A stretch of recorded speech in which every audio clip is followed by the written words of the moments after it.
বাসায় থাকা খুব কম উপাদান দিয়ে বানিয়ে নিলাম এই মজাদার বোম্বাই চিকেন চাপটি। খেতে যে কতটা পরিমাণ টেস্টি হয়েছে আপনারা না ট্রাই করলে বুঝতে পারবেন না। ফার্স্টে এখানে আমি কয়েক টুকরো চিকেন নিয়ে নিব। তারপর চিকেনগুলোকে ভালো মতো কেটে কেটে আগ দিয়ে নেব যাতে চিকেনগুলোর ভিতরে মশলা ঢুকে ভালো মতো। তারপর চিকেনগুলোকে পাটার মধ্যে ভালো মতো থেতলিয়ে নিতে হবে।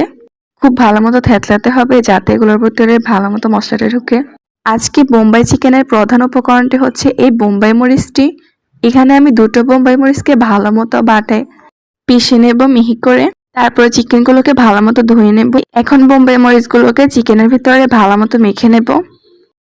এখন এখানে আমি অ্যাড করে নেব কিছুটা পরিমাণ সয়া সস, দিয়ে দিব গোলমরিচের গুঁড়া, বিট লবণ এবং হলুদের গুঁড়া,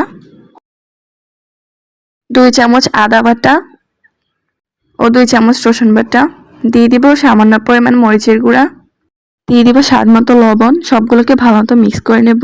অ্যাড করে নেব সামান্য পরিমাণ লবণ। 2 ঘন্টার জন্য এগুলোকে রেস্ট হতে দিয়ে দেব যাতে মশলাগুলো ভালো মতো ঢুকে। 2 ঘন্টা পরে এগুলোর মধ্যে আমি অ্যাড করে নেব কিছুটা পরিমাণ বেসন, দিয়ে দিব ফুড কালার সামান্য পরিমাণ ও চালের গুঁড়া। এখন সবগুলোকে খুব ভালো মতো মিক্স করে নেব। একটা প্যানে সামান্য পরিমাণ তেল গরম হতে দিয়ে দিয়েছিলাম। এখন এগুলোকে এক এক করে আমি তেলের মধ্যে দিয়ে দিব। আগুনের পরিমাণটা খুব হালকা আঁচে দিতে হবে যাতে এগুলো পুড়ে না যায়। এক পিঠ হয়ে আসলে আমি আরেক পিঠ উল্টিয়ে দিব। এভাবে সেম প্রসেসে আমি সবগুলোকে ভেজে নেব। মাত্র ঘরে থাকা কয়েকটি উপকরণ দিয়ে বানিয়ে ফেলুন এই মজাদার বোম্বাই চিকেন চাপটি।